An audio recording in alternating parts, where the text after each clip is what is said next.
Para bang teleserye itong buhay ni Mayor Alice Go. Blockbuster to kapag ito ay ginawa nating teleserye kasi fairy tale eh. Siya ay anak ng isang kasambahay na nabuntis ng isang mayamang Chinese and then pinalaki sa isang farm.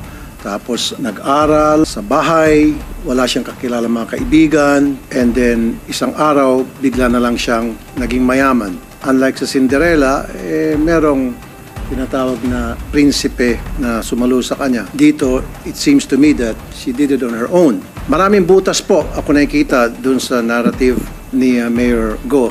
Marami din po ako, Madam Chair, na request sa committee na ito ipapatawag. Unang-una, ipapatawag po natin yung pong midwife na nagpaanak sa kanya.